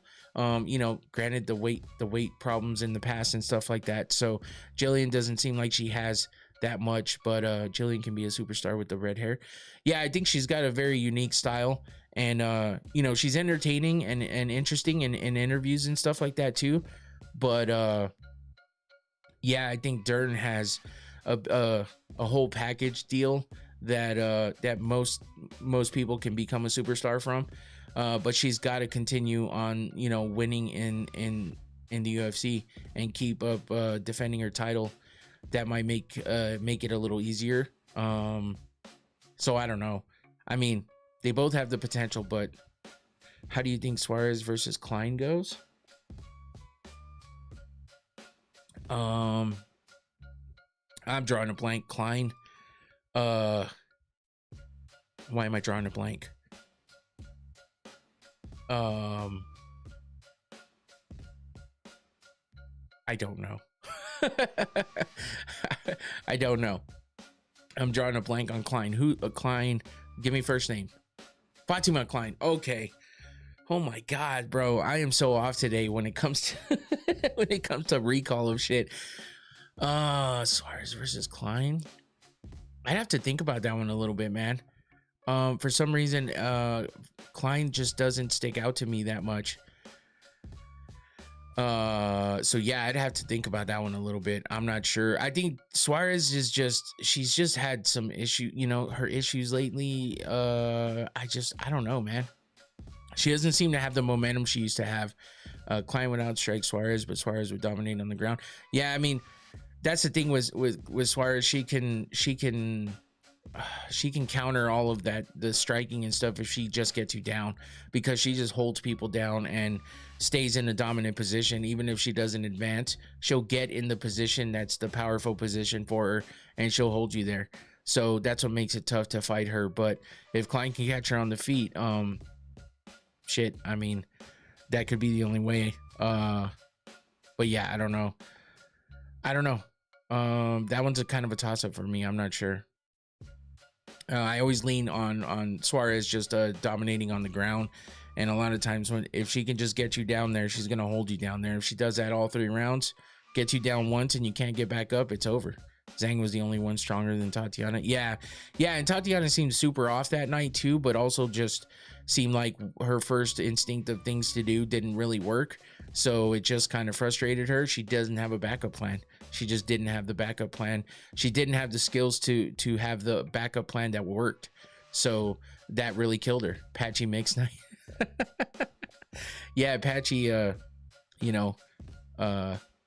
got to her. So I don't know. Oh fuck, man. Anyway, yeah, I'm torn on this fight a little bit, but I might have to give Dern the edge on this one, but I'm very wary about it. So let's get to this main event. We got Islam Makhachev. Patchy didn't pull out and injected her with the curse. Oh man. Oh shit. Oh, how did I mess this up? Hold on, I'll change it. They changed up the what do you call it? Oh, what the fuck? I didn't even, oh my god. Hold on, guys. I didn't even download it. You know what? Here, let's just go to, let's see, is this correct? Yes. I know you said you've been to concerts, Big E. Did you have a favorite one? Post Malone and 21 Savage. That was a really good one because I had loves from India. Hey, what's up? Welcome in, Akik Khan. Appreciate you for jumping in, man. Thanks for checking out the show. Let's see, what was I saying? Oh yeah, Post Malone, 21 Savage. That was a cool concert just because the atmosphere was good, the music was good. I've been to a lot of ones that I had a lot of fun at, but that one sticks out in my head for sure. So anyway, let me see what's going on here. Okay, yeah, back to Post Malone is good. My favorite is Eminem and D12. Damn, I wish I could have seen Eminem. I did go to an older concert. I went to an Ice Cube and West Side Connection concert. That was pretty dope. But yeah, I never got to see Eminem and D12. That would have been sick. Ian Gary might do a rap album titled Eat Your Vegetables. Oh shit. Okay. Yeah, so I messed up my visuals here. I don't know how I didn't catch that in the test I did. So whatever. I could just tell you coming straight from here. I mean, we got Islam Makhachev versus Ian Gary. And oh shit, that's dope. Yeah, I bet working in an arena like that. Oh, Travis Scott, that'd be sick too. I bet his shows were good. You get a fan. So Islam Makhachev versus Ian Gary. I'm torn on this one too. Both of them only have one loss in their careers. Islam is 28-1 overall. He is 17-1 in the UFC. He's coming off of getting the title win over Jack Della. Would you want to go to a big year too? I would have loved to have seen both of them, to be honest with you, because that's definitely shit that I grew up on. And yeah, the fact that they both passed and I was alive for that was crazy. But yeah, I love both of their music and I listen to it a lot, so I would have loved to have seen those for sure. But yeah, Makhachev coming off getting the title from Jack Della in that unanimous decision win back in November of last year. Before that, as you see in that picture above, he beat Renato Moicano by Darce choke for his 4th title defense in the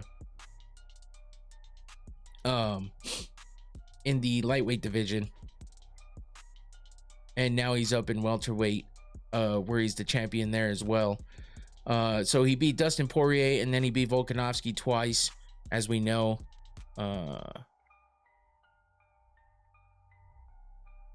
Looks like DJ asked Makhachev about seemingly fighting once a year. Yeah, I haven't got to that podcast yet. I've been busy this week, and I just been listening to a bunch of shit, and I kind of forgot about that one. I wanted to listen to it too. What did he say? Do you remember? It does suck. His fighting once a year sucks. He fought twice in 2025. He Jack Della and Renato Moicano. But he fought once in 2024, twice in 23, twice in 22. So I mean, it isn't just once a year, but it is like, it is barely twice a year at the most. So it makes it tough. But he is 5-1 by TKO, KO, 13-0 by sub, and 10-0 by decision. He's only had that one loss, and that was in the second fight of his career in the UFC against Adriano Martins. He lost by TKO in the first round. But since then, he's been on a fucking long ass win streak. 1, 2, 3, 4, 5, 6, 7, 8, 9, 10, 11, 12, 13, 14, 15, 16 wins in a row. So that's what makes me doubt that Ian Garry can get this win. 16 wins in a row. He's beat people like Renato Moicano, Dustin Poirier, Volkanovski, Charles Oliveira, King Green, Dan Hooker, Thiago Moises, Drew Dober, Armin Sarukian back in the day, Gleason Tebow. So he's beat a lot of big names. Someone did AI Gunna called Nana. It's fire. Oh shit. Oh, you guys are talking about music. Okay, my bad. I was like, what? Anyway, Makhachev has had a pretty good strength of schedule, you know what I mean? And he's never been subbed, only lost at 1 by TKO, and hasn't lost since. Ian Garry, 10-1 in the UFC, only has that loss to Shavkat, which was by unanimous decision, but he did. No, it's all good, Rain. I was just caught off guard. I was like, what? But yeah, man, I like Gunna too. So it's called Na. Okay, I might have to check that out. It's an AI. That kind of trips me out, but I like Gunna, so that I don't know if you say it's fire, I might have to listen to that. Do you prefer someone getting a title shot in their first fight or a title shot after 10 fights? I think in the UFC, I would prefer them getting one after 10 fights than I would prefer them getting one in their first fight.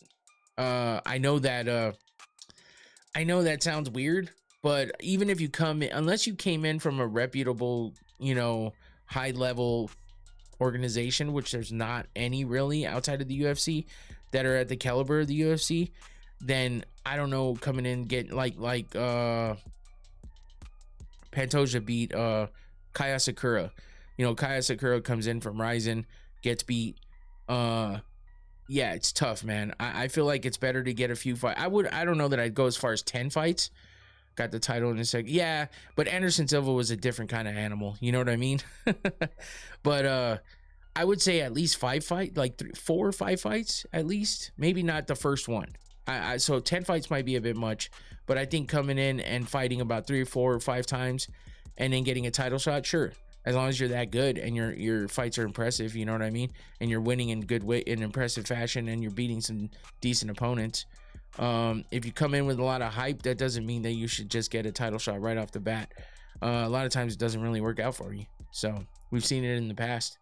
But anyway, we got Ian Garry coming off a win over Bilal Muhammad by unanimous decision. He beat Carlos Prates by unanimous decision, and before that he lost to Shavkat for his first loss of his career. He beat Michael Venom Page by decision, Jeff Neal by decision. You see this pattern here, right? Neil Magny by decision, D-Rod by strikes, where he got a performance of the night bonus, Keenan Song by TKO, Gabe Green. So like his strength of schedule isn't anything like Makhachev's. But Makhachev's been around for a lot longer. And, you know, Makhachev has a lot of skills all the way around. Well, you know, Garry, I mean, he does too, but in a different way, I guess you could say.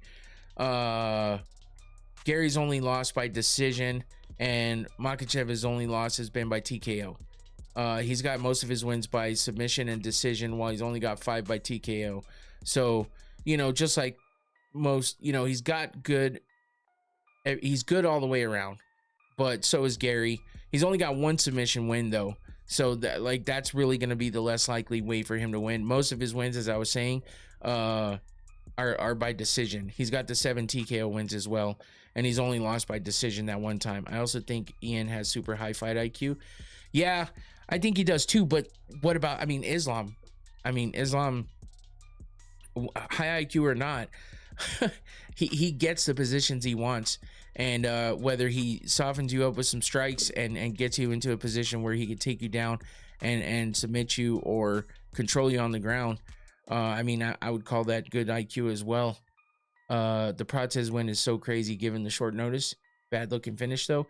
Yeah, I mean, it's tough. Like, it's tough, especially like even like the MVP fight, you know, it's like he hasn't had the most super impressive wins like Makhachev has, and that's what makes it difficult to just be like, Ian Garry's definitely gonna win, you know. So that's why I'm torn on that one, and I feel like he has a possibility to win because of the factor that I was talking about earlier, with a lot of people having lost fights that you wouldn't think they were gonna lose. According to the odds, it looks like Makhachev's a -340 and Garry is a +270, so not as big as I thought it might be. But you know, Garry has a height advantage and a reach advantage, but Makhachev, you know, one of the best positional grapplers in MMA, you know, to date. His you know, his chain wrestling and takedowns and stuff, it just changes the fight for most guys. Connor McCoke rooting for Ian. Oh yeah, I saw that. Oh yeah, for sure. Just saying because Ian is the underdog. Islam is a living. Yeah, for the Irish Brazilian. Yeah. So, you know, if Ian can keep him at bay with the you know, with the reach advantage, you know, keep it a long fight, you know, keep him at the end of his punches and stuff like that, and not allow him to get those takedowns and put him in a bad position for the submission. You know, that could be a way that Ian can take control of the fight. You know, he lands a lot of significant strikes per minute. He's got good striking accuracy. It seems like he has good takedown defense, but I mean, against somebody like Islam, I don't know that he's gonna have that good a takedown defense.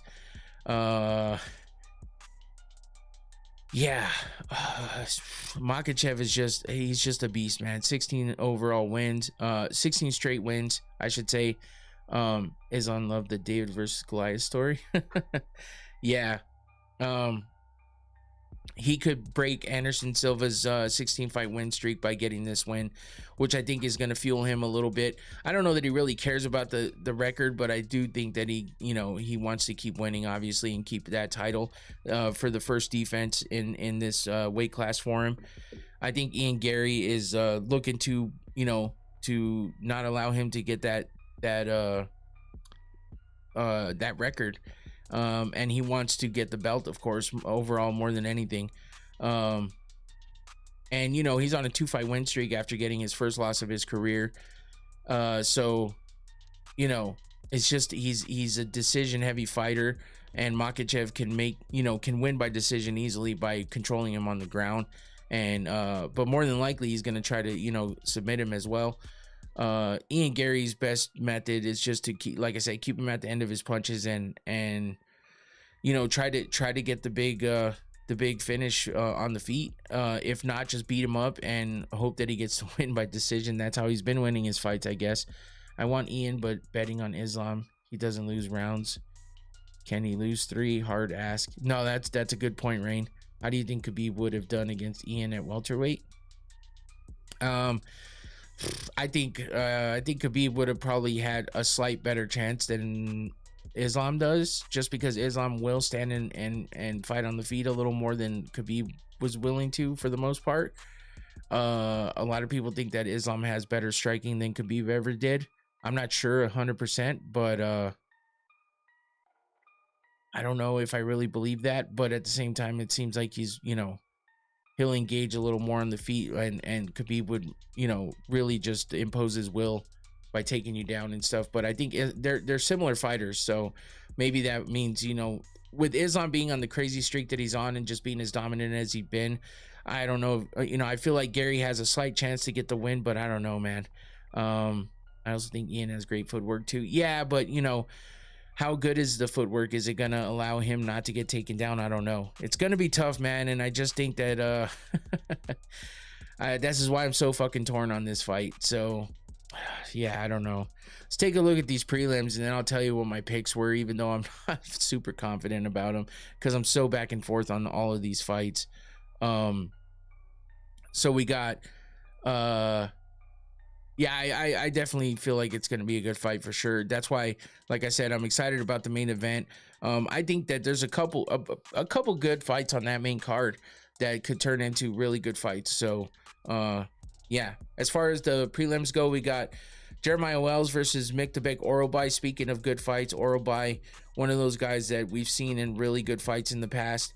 I'm not so sure that this is a great matchup here. I think Orolbai is going to get a quick and easy win. He's a -600 favorite over the +410 underdog at Jeremiah Wells. Jeremiah Wells making his his 8th fight in the UFC. He's 5-2 overall. And he's coming off of a win over Themba Gorimbo by decision. Before that, he was on a 2-fight losing streak, but went up to -1100. God damn. Yeah, that's crazy. But Orolbai's a beast, man. He's 28 years old, and I think Wells is a little bit older. 39, way older actually. So 39-year-old versus Orolbai, who's a fucking savage.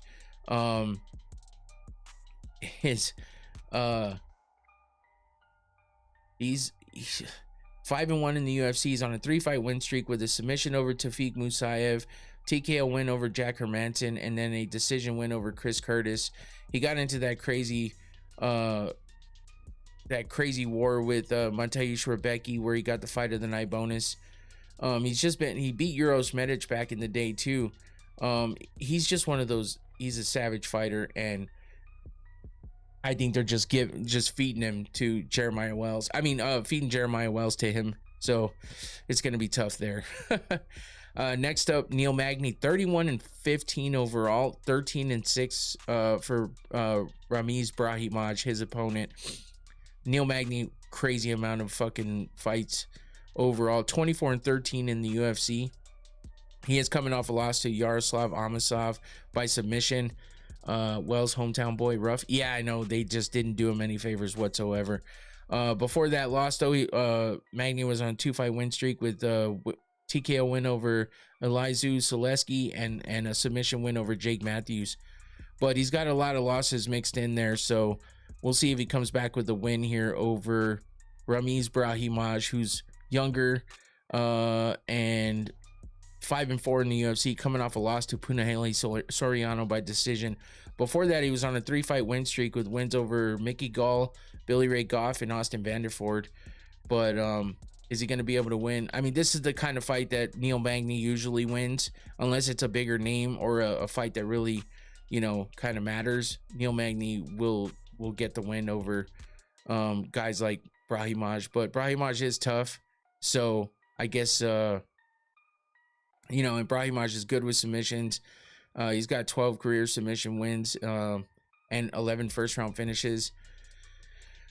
But, coming off a decision loss to Punahele Soriano, Magny will win a lot of fights by decision, and he can, use his veteran status and his experience and his fight IQ to, kind of drag it out and get the win by decision. But Brahimaj is the -110 favorite. Actually, it's even right now according to Tapology. So, I just look at the stats for Tapology as far as odds go, just because I'm on it. Otherwise I had to be switching between pages, and the odds only matter for the book that you're looking at, you know what I mean? Like if you're looking at DraftKings or any of the different ones, they give different odds anyway. So 10 first round subs, Brahim Major bust. Neil lost 7 of 9 subs. Yeah, I mean, they call it even. Neil Magny, he's that guy that will he just finds wins against guys who aren't bigger names, but Brahim Maj does have a lot of wins, by subs and first round finishes. So yeah, I mean, it is Neil Magny's just, you can't count on him. So Brahim Maj is probably the safer bet, to be honest with you.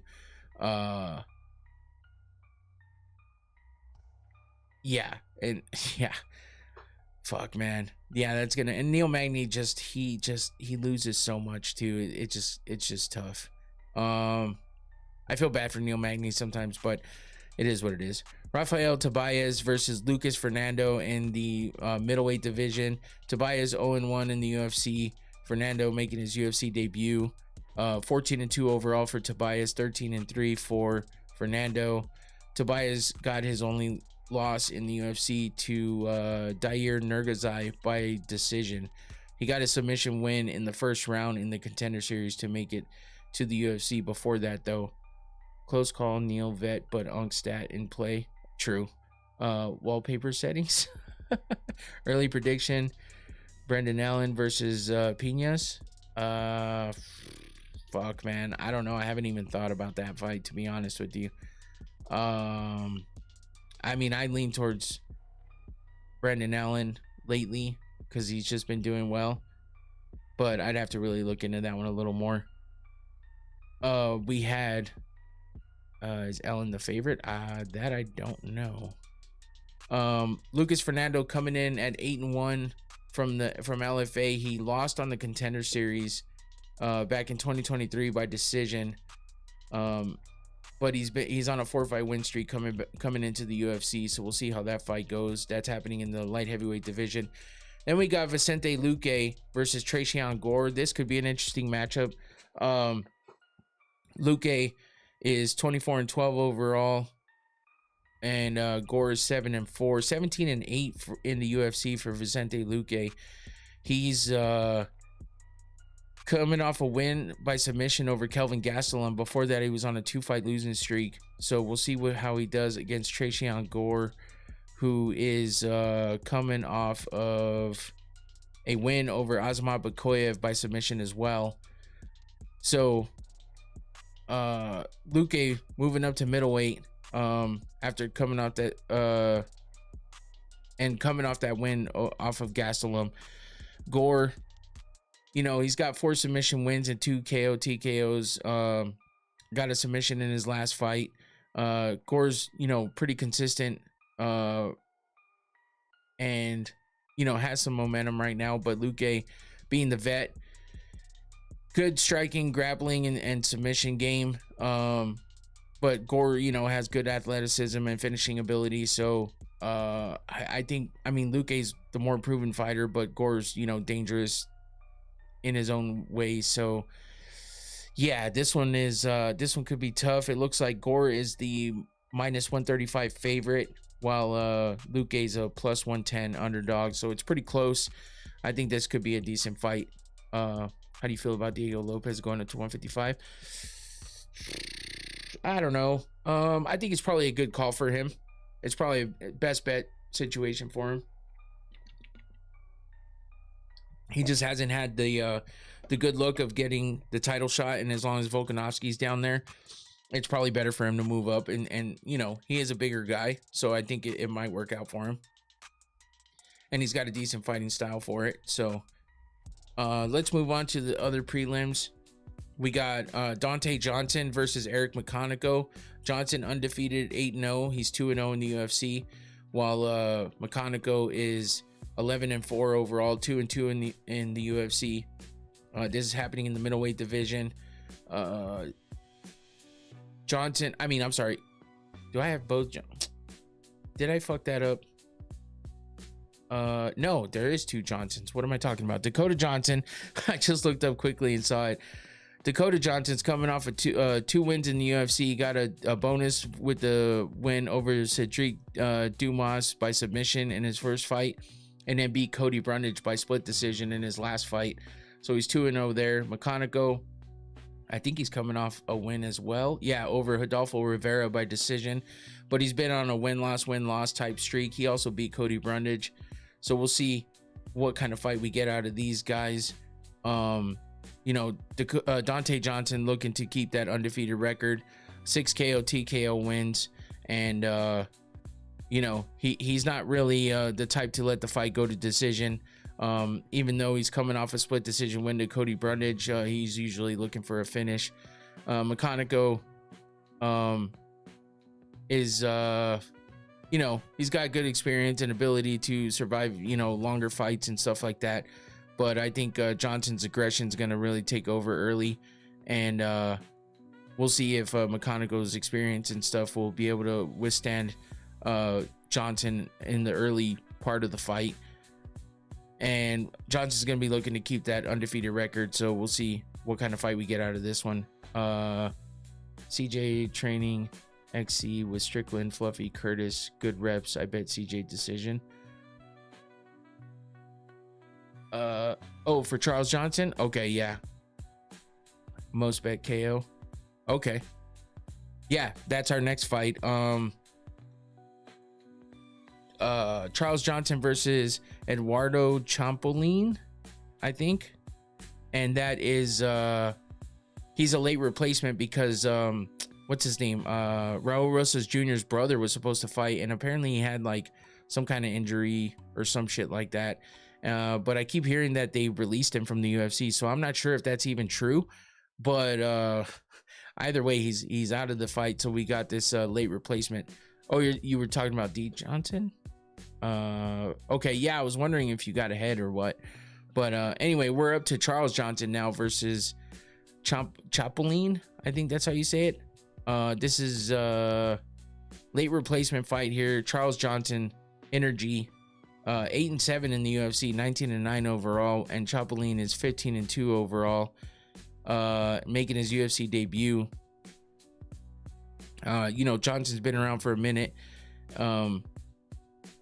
With that 8-7 record, you know, he's kind of a back and forth type fighter.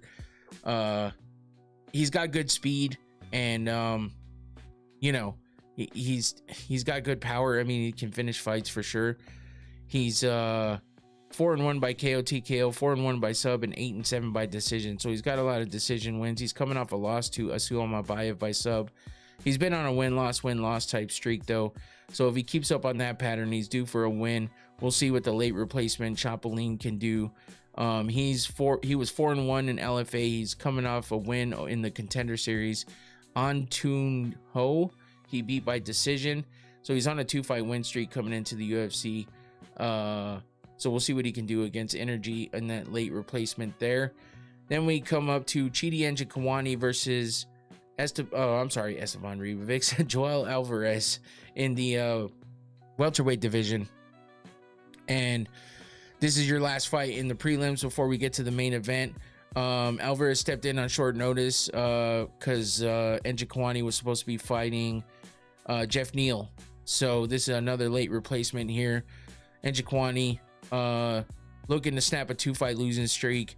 He's a good striker. He's got good knees and kickboxing abilities. Alvarez, normally a lightweight, moving up to welterweight. He's got a good finishing rate at 7-2 in his previous 9 fights. All 7 wins coming by finish. So Alvarez is 8-3 in the UFC, while Njokuani is 5-5. Njokuani is going to be looking to make it like a long range kind of kickboxing type fight. Alvarez is dangerous when he can, get the grappling exchanges and attack with submissions. So this could be a pretty interesting fight leading into the main event or the main card. Njokuani has the size and striking advantage, while Alvarez, is good on the ground, great submission game, and it could get interesting here. leading into the main card. So that does it for the prelims. Let's take a look at the fight wheel predictions along with my predictions. You know, I make my predictions and I put them up against the totally randomized fight wheel predictions to see how I do. I'm on a pretty long streak of getting wins over the fight wheel predictions, which are totally random. So I can't fault the fight wheel too much, but it hasn't had the best luck lately. I don't know that I'm gonna have the best luck in this one. I'm not too confident, but at the same time, you know, I've been doing well against the fight wheel, so we'll see. I think I went 4-1 in the last one, and the fight wheel was 2-3, and that's kind of how it's been going. Excellent structure for the show, by the way, man. Hey, thank you. All is good. I appreciate that. So yeah, so I've got Makhachev beating Garry. I was back and forth on this. I actually had Garry winning, and then I changed it last minute. I'm not sure that I'm confident about it, but that's what it is. What it is. I'm going with Mackenzie Dern in the co-main event, but I'm not confident about that one either. I went with Kyle Fernandez over Jalen Turner, just because of those leg kicks. For some reason, I got a gut feeling. Mansour Abdul Malik, I've got winning over. I'm sorry, let me get this real quick. Over Dustin Stoltzfus, that just makes sense. And then Esteban Ribovics, you know, the younger guy against Edson Barbosa, who just hasn't looked like himself as much in the recent past. Going with Ribovics. So let's see what the fight wheel has for predictions, and then we'll get out of here. So yeah, here we go. Spinning the fight wheel predictions for randomized predictions to go up against my predictions, and this is your first prediction for UFC 330 happening in Philadelphia. We can start with the main card, and the fight wheel agrees with me. Is on Makhachev to beat Ian Garry. All right, first fight down. Let me get rid of Ian Garry on the wheel as well, because that fight's over. All right, next, second out of 5 fights. Second fight wheel prediction, totally random. Esteban Ribovics as well. So we agree on that one too. This is kind of weird. Did I spell that right? Ribovics, yeah. Also, did you like superheroes growing up? Yeah, I did for the most part. I like Batman a lot. Superman, Spider-Man, I like them all, but I did like Batman a lot. Not sure why, I just did. Let's see. So Ribovics is fighting Barbosa. So let me get Barbosa out of there. Edson Barbosa, done. Okay, 2 down, 3 to go. Randomized fight wheel predictions. Let's see. Kyle Fernandez as well. Holy shit, the fight wheel is picking all the same picks.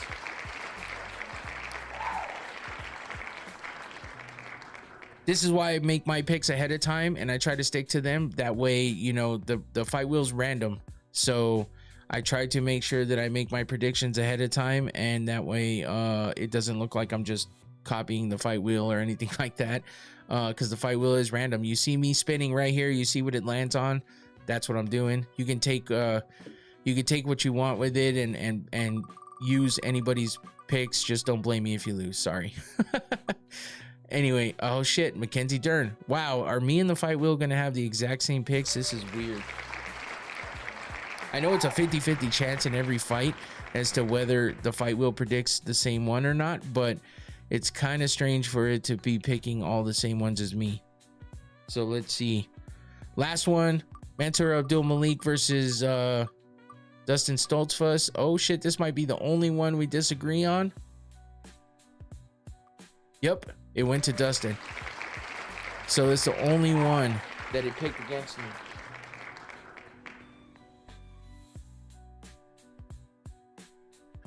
And it's kind of the worst one for the fight wheel to predict. So I might be keeping my winning streak unless we both do horribly bad. But I don't know. You win? Yeah. Yeah, we'll see. We'll see if I can keep up my streak of winning with the fight wheel predictions. And yeah, that's it. So UFC 330 happening Saturday. I will be having a fight, a watch party for UFC 330, and I'll have guests in here at least. Mr. Golf and Glory Clark will be here, and Josh will be here. They are the two that are confirmed.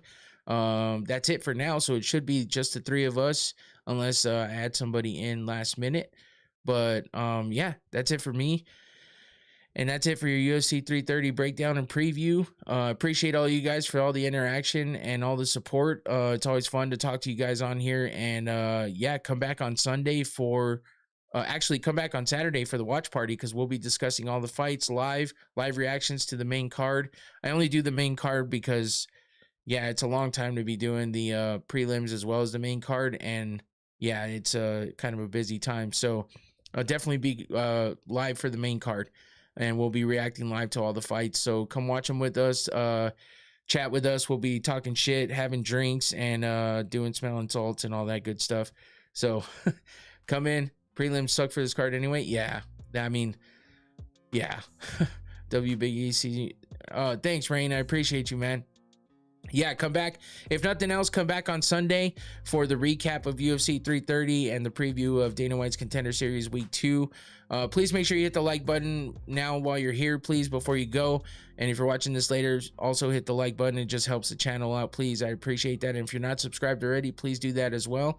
Hit that notification bell so you get notifications for any content that I release, or whenever I go live. I've been putting shorts out and stuff like that too. So I'll be out with friends for the event. All right, Tyler, no worries, man. Have a good time, be safe, and enjoy the fights.